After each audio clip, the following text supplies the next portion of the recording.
Mga igsoon, mga anak sa Diyos.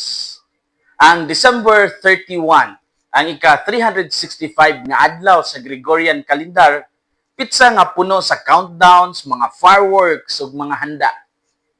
Kini ang adlaw nga nagtapos ang usa ka tibuok tuig sa atong kinabuhi. 365 ka adlaw sa mga kalipay ug mga kasakit, mga desisyon nga sakto ug sayop, mga higayon nga puno sa paglaom ug mga gutlo nga halos mapalong ang pagtuo. Ang katapusan sa tuig mupugos nato sa paghuna-huna unsa man ang nahimo nato sa panahon nga gihatag sa Ginoo. Asa man kita nadala sa mga adlaw nga nilabay. Sa laing bahin ang December 31, usa-usab ka crossroad, usa ka daw terminal sa nilabay ug sa umaabot. Mao kini ang kasamtangan nga kahintang nato karon. Naata sa tunga-tunga sa unsay nahitabo ug unsay umaabot. Ug sa ingon nga kahintang ang simbahan naghatag nato sa ebanghelyo ni San Juan. Dili aron ihatag ang simple nga istorya sa Pasko, kundi aron ipakita kinsa gyud si Jesus sa sinugdanan, sa katapusan ug sa tanang bahin niini. Unsay atong mahimong giya sa atong pamalandong karon? Unang punto, ang pulong nga anaa sa sinugdanan mao ang kahayag sa atong tibuok kinabuhi. Ang ebanghelyo karon nagdala nato balik sa Genesis, sa sinugdanan sa panahon. Aron ipakita nga si Jesus dili produkto sa kasaysayan kundi ang tinubda niini. Kung si Jesus ang sinugdanan, siya usab angay mahimong sinugdanan sa atong mga plano o desisyon. Pinaagi kaniya nahimo ang tanang butang ug walay bisan unsa nga nahimo kung wala siya. Pasabot nga walay aspeto sa kinabuhi nga wala maapil sa buhat sa pulong. Bisan ang atong mga kapakyasan ug kasakit, mahimo pa usab dalhon sa Dios ug hatagan og kahulugan kung itugya nato kang Kristo.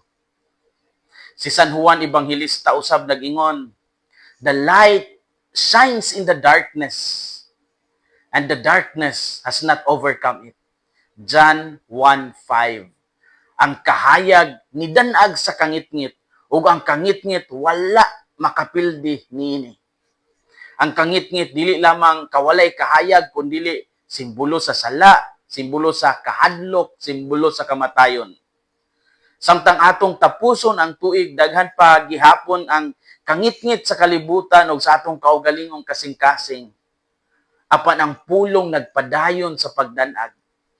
Ang pulong mao ang kahayag nga nag-uban kanato sa tibuok tuig, sa mga adlaw nga lig-on ta ug sa mga gabii nga luya ta. Ang pagsugod sa bagong tuig nagkinahanglan dili lamang og mga New Year's resolutions, kundi bag-ong pagsalig sa kahayag nga dili mapalong. Ang pulong nga naa sa sinugdanan mao ang kahayag sa atong tibuok kinabuhi. Ikaduhang punto, ang pulong nahimong tao og nipuyo taliwala kanato. Ang Dios wala lang nagpabilin sa layo. Siya misulod sa atong kasaysayan. Si Jesus mo ang tinuod nga hulagway sa Dios. Kung gusto nato masayran ang kasing-kasing sa Dios, tan-aw nato ang kinabuhi ni Kristo.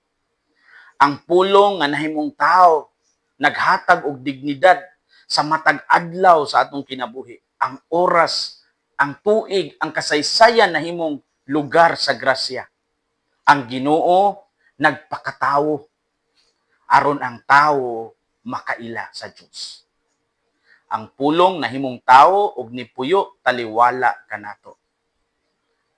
Story time. Sayod ta sa mga pulong Alpha o Omega. Ang Alpha mao ang unang letra sa Greek alphabet ug ang Omega mao ang katapusan. Sa Biblia kini nagpasabot nga ang Dios mao ang sinugdanan ug katapusan sa tanang butang. Dili siya limitado sa panahon. Ang panahon anaa sa iyang mga kamot.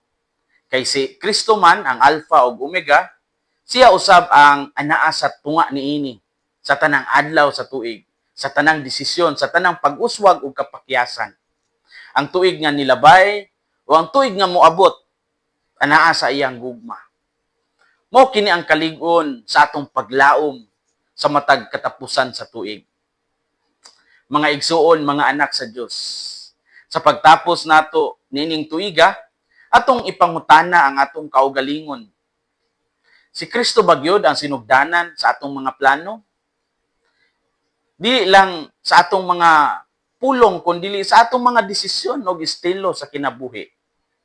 Samtang ang kalibutan nag-ihap sa katapusan sa tuig, ang Ebanghelyo nagpahinumdom kanato nga ang pulong wala mag-ihap sa atong mga kapakyasan, kundi nagpadayon sa pagdanag nato. Si Kristo mao ang Alpha ug ang Omega, ang sinugdanan, ang katapusan, ug ang kahulugan sa atong tanang tuig o kinabuhi. Happy New Year! Hinaot nga ang kasing-kasing ni Kristo maghari sa atong mga kasing-kasing.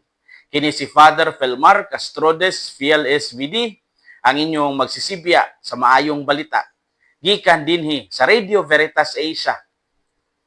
Kinumdumi ang kinabuhing Kristiyano, kinabuhi sa pagserbisyo.